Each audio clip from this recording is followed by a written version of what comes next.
When Becoming came out, I mean, to say it captured the zeitgeist is an understatement. The book sold 1.4 million copies in its first week. After 15 days, it became the best-selling book in the US for the year 2018. And according to the New York Times, as of November 2020, the book has sold 14 million copies worldwide, including more than 8 million in the US and Canada.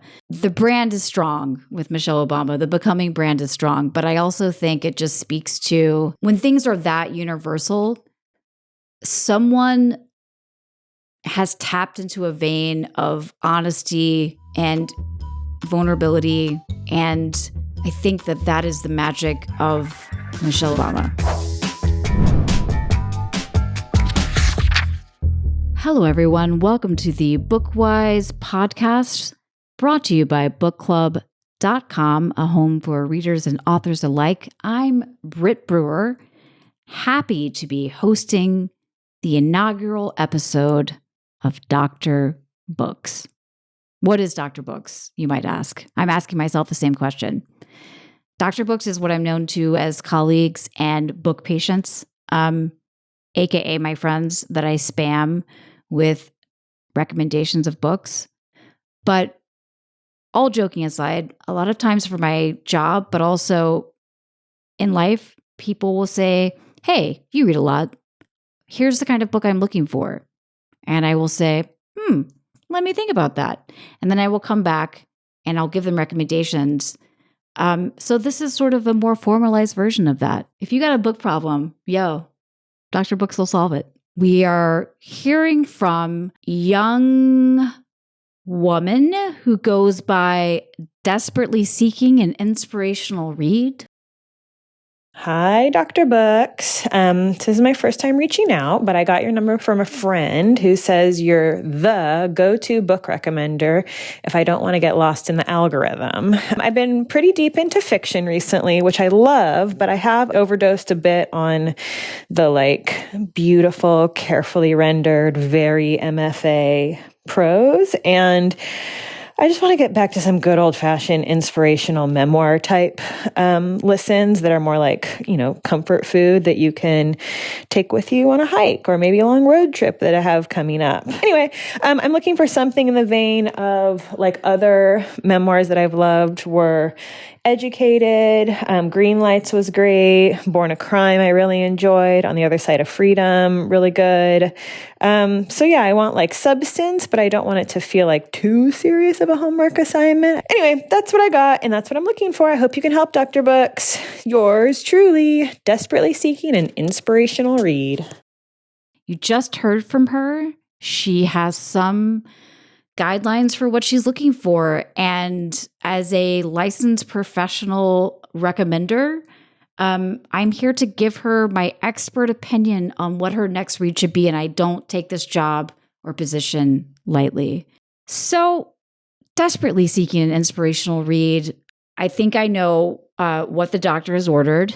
And it's Becoming by Michelle Obama. It came out in 2018, but I don't want to say it's necessarily timeless, but it resonates. The hopeful, inspirational vibe of Michelle Obama, of Barack Obama, of Higher Ground, their production company. I think this is what you're looking for. I have more to say about the book itself, but for now, I think what I'd love to do is just set the table a little bit, because this is what we're going to do here on Dr. Books. We're not just going to talk about these books. We're going to put them in the cultural conversation, the pantheon of similar books, similar genres. And, it's really interesting. I hadn't thought about the First Lady Memoir until thinking about this recommendation. But when I did, I thought, interesting.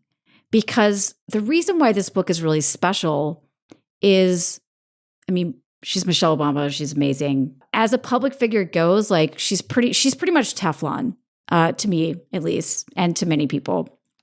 So there's that. So her brand is strong. But, most First Lady memoirs or books about First Ladies, they tend to follow a similar thread and a similar theme, which is that they were the woman behind the man. They were actually the ones making all the like critical decisions.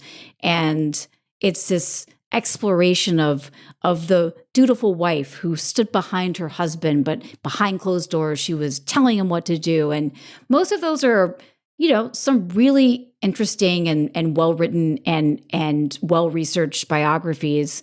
But you kind of get a little bit tired of that narrative because you just wish that it didn't happen behind closed doors and it wasn't all secondhand information. And I think, Hillary Rodham Clinton, she was the first of the second wave, third wave, fifth wave, eighth wave feminists to come forward. Hillary's written a series of memoirs. Hers, as the First Lady, really put herself forward where she was like, I'm not just the kind of like wilting flower in the public eye, but behind closed doors, I'm like Nancy Reagan. I'm like, you're going to do this. And I think that's what she sounded like. Or same with Barbara Bush or Lady Bird Johnson. All of the books about them were the women behind the scenes who were really pulling the levers of power, which is, who doesn't love that story? But like, it's not really comforting. It's kind of sad. I'm like, well, okay, why? But that's more about the sort of secret machinations of power. And Becoming it's really just direct and straightforward. And so, yeah, I think for this genre of First Lady Memoir, is it Eleanor Roosevelt's autobiography? No, but also that one's kind of boring. I mean, God bless. I stand you, Eleanor, but like, it's a lot. Personal memoirs of Julia Dent Grant, A.K.A. Mrs. Ulysses S. Grant. Like, okay, it's a hard hang.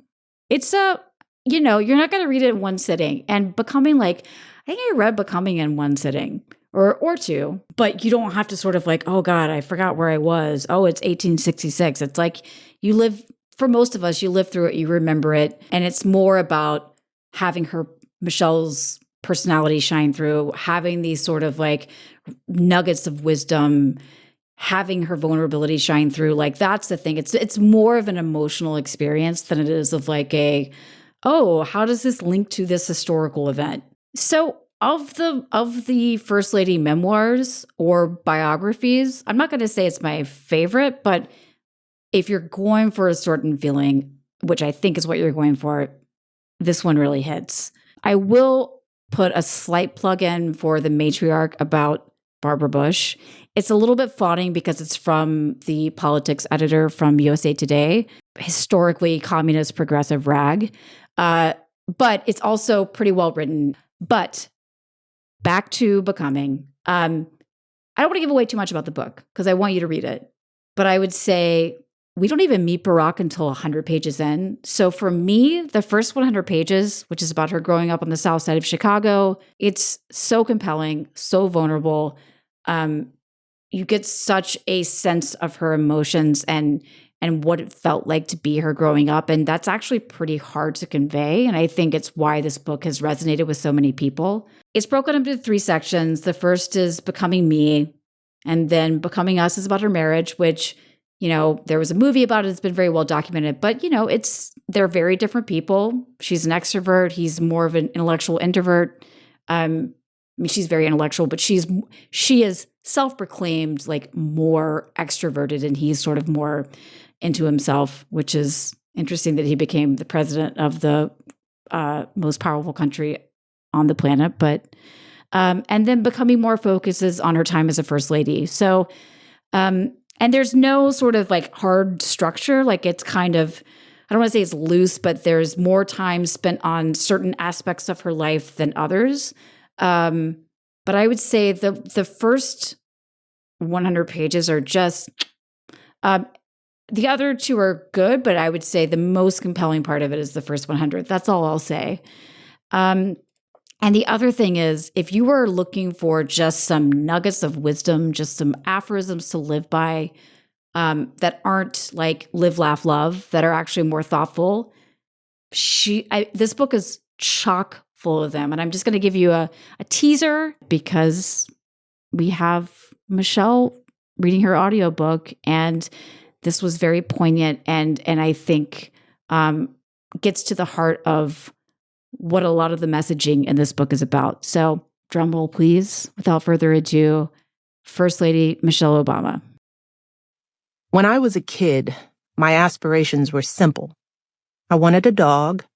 I wanted a house that had stairs in it, 2 floors for one family. I wanted, for some reason, a 4-door station wagon instead of the 2-door Buick that was my father's pride and joy.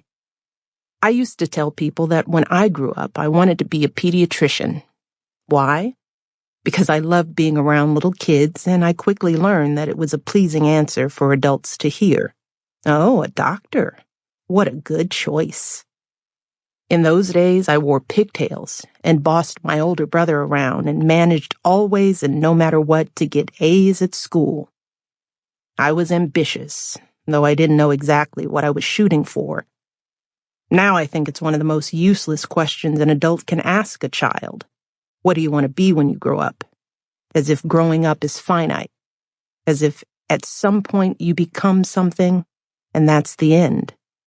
Which deeply resonated with me because you don't stop growing. You don't just become an adult and then you're this fixed entity. You're always growing. You're always learning. It's aspirational, it's inspirational, but she seems like such a straight shooter. And she seems like so solidly herself. And it's hard to do, but when someone has the ability, but they speak to something very deep and very human and very positive and very inspirational. And so it's not, I can see why this book resonated with so many people. Thank you, everyone. I'm Britt Brewer, A.K.A. Dr. Books, and this has been Bookwise, a podcast about reading, books, ideas from books, and general bookiness from bookclub.com.